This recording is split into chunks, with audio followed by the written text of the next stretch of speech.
তো জয় হিন্দ বন্ধুরা। তো আজকে একটা গুরুত্বপূর্ণ টপিক নিয়ে আলোচনা করব, এবং সেটা হলো এই যে West Bengal police WBP constable 2024 এটা যেটা চলছে রিক্রুটমেন্ট, এর কাট অফ নিয়ে আলোচনা করব। ঠিক আছে, এর কাট অফ নিয়ে আলোচনা করব আমরা। তো আমি এর আগে যে ভিডিও দিয়েছিলাম, তোমরা অনেকেই কমেন্ট করছো যে কাট অফ কত যাবে। আমি এর আগেও ভিডিও বানিয়েছি, তো আজকে আমি একটু ডিটেল অ্যানালাইসিস করে তোমাদেরকে জানাবো কাট অফ কত যেতে চলেছে। আর যেটা বলার ছিল রেজাল্ট আমি বলে দিচ্ছি। এই যে তোমাদের ওবিসি এবং রিজার্ভেশন সংক্রান্ত কেস চলছে, এই কেসগুলো জলদির মধ্যে মিটে যাবে এবং তোমাদের পুজোর আগে নিয়োগ হয়ে যাওয়ার সম্ভাবনা প্রবল রয়েছে। প্রবল মানে একদমই প্রবল রয়েছে। আচ্ছা, আর নিউ ভ্যাকেন্সি প্রথমে বলে দিই। নিউ ভ্যাকেন্সি তোমাদের এই যে ওবিসি এই 17% আর 7% এই জটলাটা মিটে যাবে। ঠিক আছে, এই উইকের মধ্যে, মানে আজকেই তো একটা হিয়ারিং আছে, তো এটা মিটে গেলেই তোমাদের জলদির মধ্যে পরবর্তী তোমরা রিক্রুটমেন্ট, যেটা 20,000 প্লাস অল টোটাল মিলে এটা দেখা পাবে। তো যাই হোক, আমি কাট অফের কথায় আসি, এবং এই যে কাট অফ ভিডিও সেটা হলো যেটা আগের নিয়ম 17% রিজার্ভেশন, সেই নিয়ম অনুযায়ী আমি বলছি। আচ্ছা, প্রথমে চলে আসি আমি ডাব্লিউবিপি লেডি কনস্টেবল। ঠিক আছে, প্রথমে বলে রাখি, দেখো কাট অফ কত যাবে একদম এক্সাক্ট বলা ঠিক নয়, কিন্তু আমি যতদূর সম্ভব বিভিন্ন বিভিন্ন প্রিভিয়াস যেগুলো এক্সামের কোয়েশ্চেন প্যাটার্ন এবং মার্কসের ভিত্তিতে প্রিলিমিনারিতে কেমন করেছিল এবং রিটেনে কেমন মার্কস পেয়েছে, সেই ভিত্তিতে আমি একটা অ্যানালাইসিস করে বলছি। তো একটু এদিক ওদিক হতে পারে, তো তোমরা মোটামুটি আমি যেটা বলবো এর মধ্যে থাকলে তোমরা সেভ ধরতে পারো এবং এর কাছাকাছি কাট অফ যাবে। আমি রিটেনেরও বলেছিলাম, তো রিটেনেও সেরকমই গেছিলো। তো তোমরা দেখো এটা তো 85-এর মধ্যে হয়েছিল, তো ইউআর গেছিলো 36, এসসি যেটা গেছিলো সেটা ছিল 26.25, এসটি যেটা গেছিলো সেটা 27.25। আচ্ছা, ওবিসি এ যেটা গেছিলো 24.75, আর ওবিসি বি যেটা গেছিলো সেটা হলো 27.0। আচ্ছা, ওবিসি এ ওবিসি বি করলাম, কারণ কি তখন ওবিসি এ ওবিসি বি ছিল, এখন সেটা একটাই ওবিসি থাকবে। ঠিক আছে, তো যাই হোক, আমি পুরনো হিসেবেই আমি কাট অফটা আলোচনা করছি, তো সেই হিসেবে। আচ্ছা, বলে দিই, তোমাদের ভ্যাকেন্সি ছিল 3,537। ওকে, তোমাদের যেটা physical measurement test PMT physical measurement টেস্টে মোটামুটি আমি নাম্বারটা ভুলে গেছি, এক্সাক্ট নাম্বারটা, এটা এদিকে ওদিক হতে পারে, 17K মতো ডেকেছিলো। এটা একটু বিলো হবে, একটু হয়তো 16,000 আর 17,000-এর মাঝামাঝি অবশ্যই ডেকেছিলো। আমার এক্সাক্ট মনে নেই, কারণ অনেক দিন হয়ে গেছে, তো আর আমি আর পুরনো ডেটা নিলাম না। তো যেটা মনে ছিল সেটাই আমি বললাম, ভ্যাকেন্সিটা এটাই ছিল, সম্ভবত একটু এদিক ওদিক হতে পারে। যাই হোক, আচ্ছা, এবারে চলে আসি আলোচনায়। দেখো, তোমাদের ফিজিক্যাল মেজারমেন্ট টেস্টে 17,000 জনকে ডেকেছিলো, কিন্তু লেডি কনস্টেবলের ক্ষেত্রে যেটা হয়েছে, যে আমি যেটা বলি যে মোটামুটি যারা গুড ইন্টারভিউ দিয়েছে, গুড বলবো না, বেটার ইন্টারভিউ দিয়েছে, ঠিক আছে, তাদের মার্কস যতই থাক, মার্কস ম্যাটার নয়, কত মার্কস ছিল তাদের রিটেন এক্সামে। যারা বেটার ইন্টারভিউ, গুডটা আমি বাদ দিলাম, যারা বেটার ইন্টারভিউ দিয়েছে, ঠিক আছে, যাদের মার্কস এভারেজ আছে তাদের গুড ইন্টারভিউ দিলেই হবে, আর যাদের মার্কস কম আছে তারাও যদি বেটার ইন্টারভিউ দিয়েছে তাহলে তাদের সিলেকশন 100% হবে। আমি বুঝিয়ে বলছি। আচ্ছা, খেলাটা কোথায় হয়েছে? মেয়েদের মাঠে মেয়েরা ঠিকমতো দৌড়াতে পারেনি, এবং বেশিরভাগ মেয়ে কী হয়েছে, মাঠে ডিসকোয়ালিফাই হয়েছে।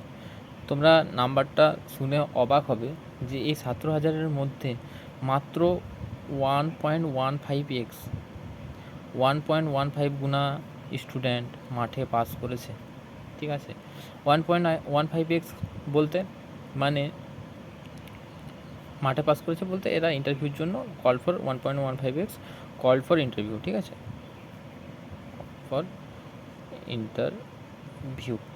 ওকে, কীরকম আমি ব্যাপারটা বলি, মানে যদি 1.15x মানে এখানে যদি আমি একটা অ্যাপ্রক্স বলে দিচ্ছি, মানে 115 জনকে যদি ডেকেছে, ঠিক আছে, 115 জন যদি ইন্টারভিউ দিয়েছে, এখান থেকে সিলেকশন পাবে 100 জন, 15 জন বাদ যাবে।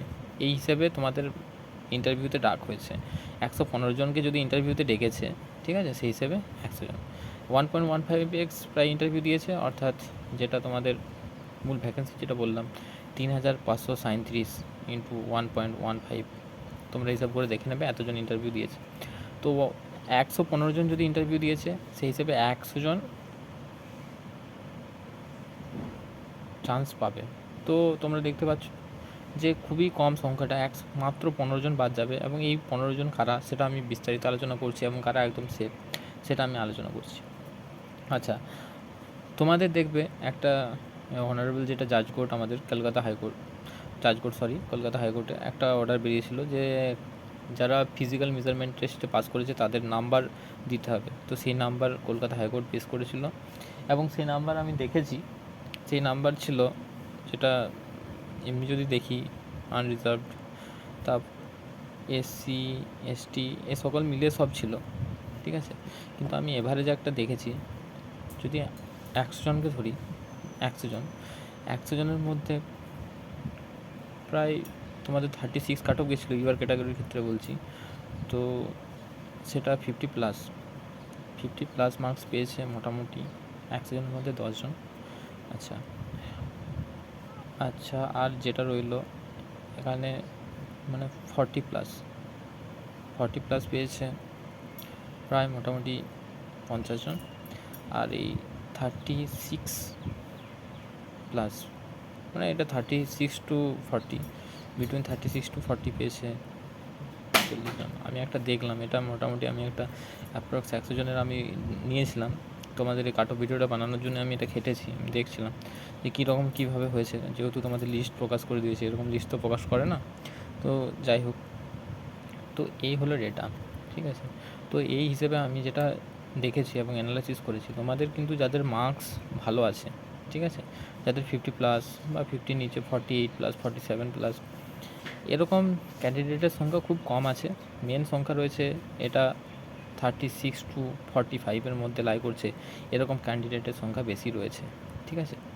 এবারে কী হয়েছে দেখো, তোমাদের মাঠে ডেকেছিল প্রায় 5 গুণ, একটু কম 4 পয়েন্ট কিছু গুণ, কিন্তু পাস করেছে 1.15x। তো এটা তো ফিজিক্যালের পরীক্ষা, তো তোমরা দেখবে যে যারা এমনি সব হয় না, ব্যতিক্রম থাকে, কিন্তু আমি ম্যাক্সিমাম বলছি, আমি কাউকে ছোট করছি না, এবং এটা হয়, এটা আমি দেখেছি, এটা ছেলেদের ক্ষেত্রেও মেয়েদের ক্ষেত্রেও। যারা একটু মেরিটোরিয়াস হয়, ঠিক আছে, মেরিটোরিয়াস স্টুডেন্ট হয়, তো তাদের ক্ষেত্রে কী হয়, তারা স্টাডির ক্ষেত্রে ভালো হয়, তারা প্রচুর পড়াশোনা করে, এবং তারা কিন্তু ফিজিক্যাল মেজারমেন্ট টেস্ট একটু হলেও উইক হয়। এবং মেয়েদের ক্ষেত্রেও আমি সবাইকে সমান বলছি না, এমন অনেকজন থাকে যে ইন্টেলিজেন্ট আর ফিজিক্যালও স্ট্রং, এরকম থাকতেই পারে, 100% থাকতে পারে, আমি কোনো মেয়েকে কম বলছি না, অবশ্যই অনেক মেয়ে ভালো, এবং কোনো ছেলেকেও করছি না। কিন্তু এটা বারবার কাট অফ যেভাবে তৈরি হয় পরীক্ষার, যে যারা এই যে তোমাদের এমনও আছে যারা আমি দেখলাম 55, 56, 60 এরকম অনেক আছে, তাহলে এরা যদি মাঠে যদি এরাই পাস করে, তাহলে তোমাদের কাট অফ এত হবে যে তোমরা হিসাব করতে পারবে না। কিন্তু জেনুইন যেটা হয় যে ওরা বিভিন্ন অন্য ধরনের এক্সামের প্রিপারেশান নেয় এবং পরীক্ষাটা দেয় শুধুমাত্র প্র্যাকটিসের জন্য, এবং সেই কারণে ওরা কাট অফটা বাড়িয়ে দেয় বা ওদের নিজেদের মার্কসটা বেশি থাকে, কিন্তু ওরা ফিজিক্যালে যায় না, অনেকে অ্যাবসেন্ট থাকে, ঠিক আছে, অনেকে দৌড়াতে পারে না। তো যাই হোক, তো এই তথ্যের ভিত্তিতে এবং প্রিভিয়াস আমি দেখে যে কাট অফটা বলছি সেটা তোমরা দেখে নাও, ঠিক আছে। আমি অন্য পেজে গেলাম একটা। আচ্ছা দেখো, তো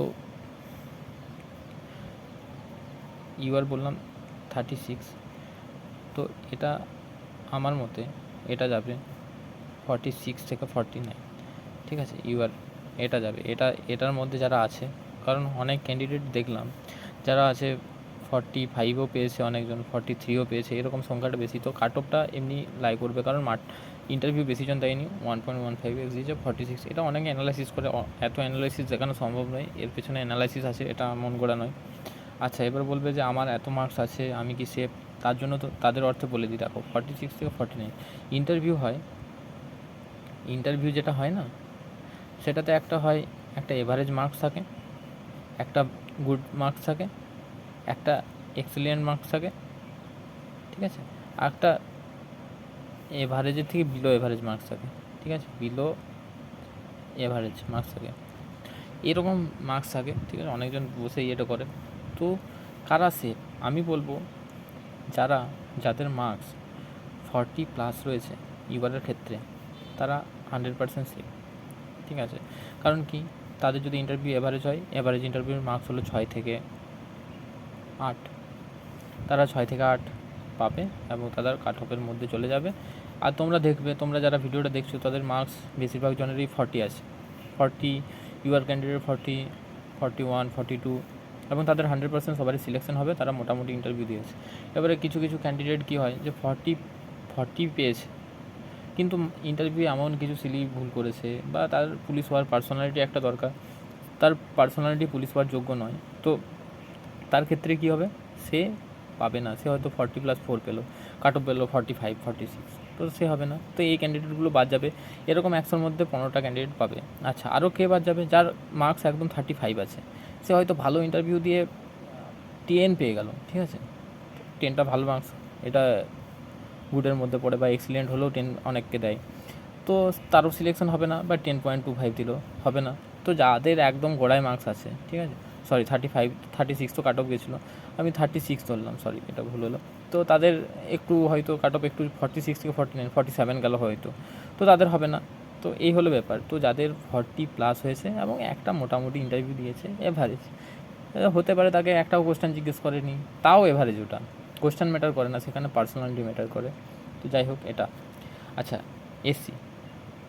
এসসি গেছিলো 26.25, এসসিদের ক্ষেত্রে এটা 36.39, এই আমি এটা দেখেছি, এটা করেছি। এবং এসসিদের ক্ষেত্রেও এটাতেও যারা 30+ এবং এভারেজ ইন্টারভিউ দিয়েছে তাদেরও 100% সেফ, ঠিক আছে, তোমরা দেখে নিও রেজাল্টের সময়। আচ্ছা, এরপর চলে আসি এসটির 27.25। আচ্ছা, এই ক্ষেত্রে আমিও ধরলাম 37 থেকে 40, এবং এই ক্ষেত্রেও কারা সেফ? এসটিদের ক্ষেত্রে মোটামুটি যারা 31+ পেয়েছে, ঠিক আছে, তারা মোটামুটি সেফ। আচ্ছা, ওবিসি এর ক্ষেত্রে 26 গেছিলো, 26, এই ক্ষেত্রে আমি ধরে রেখেছি, সরি, ওবিসি এর ক্ষেত্রে কত গেছিলো, 24.75, ভুল বললাম। আচ্ছা, এটা হলো 35 থেকে 38, ওকে। আর এটার ক্ষেত্রে কারা সেফ? এটার ক্ষেত্রে মোটামুটি যারা 26+ রয়েছে,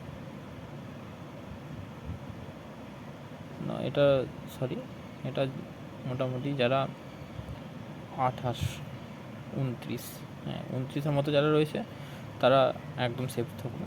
আচ্ছা, ওবিসি এর ক্ষেত্রে কাট অফ গেছিলো 27,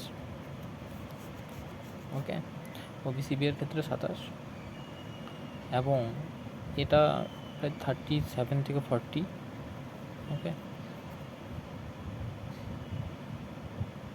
আর এটার ক্ষেত্রেও মোটামুটি যদি তোমার মার্কস 30 থেকে 31 যদি থাকে, তাহলে তুমি একদম সেফ, 31+ থাকলে মোটামুটি সেফের মধ্যে ধরো, ঠিক আছে। এই ছিল তোমাদের, আমি অ্যানালাইসিস করে যা বুঝেছি এই হলো কাট অফ। তো আমি বারবার বলছি তোমাদের যে ইন্টারভিউর মার্কস 14, 13, 15 এরকম হয়, এরকম যারা ভালো হয়।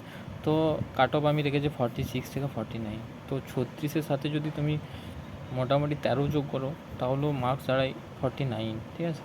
তো সবাই ইন্টারভিউতে সিলেকশন হতে পারে, সবাই জব পেতে পারে, সবারই চান্স আছে, কারণ তোমাদের ইন্টারভিউ খুব কমজন দিয়েছে। তো তোমার সিলেকশন হবে কি না সেটা তোমার ইন্টারভিউর ওপর ডিপেন্ড করছে, ইন্টারভিউ কেমন দিয়েছো তার উপর ডিপেন্ড করছে। ইন্টারভিউ যদি ভালো দিয়েছো, সিলেকশন 100% তোমার হবে, আর এই সিলেকশন জলদির মধ্যে হবে, পুজোর আগে তোমরা সিলেকশন হয়ে যাবে, সম্ভাবনা প্রবল রয়েছে। তো তোমরা দেখো, চেষ্টা করো। আজ এটা তো লেডি কনস্টেবল বললাম, এরপরের ভিডিওতে আমি আরেকবার মেলদের জন্য বলে দেবো এটা কনস্টেবল। তো যাই হোক, ভালো লাগলে অবশ্যই সাপোর্ট করবে, সাবস্ক্রাইব করবে। জয় হিন্দ।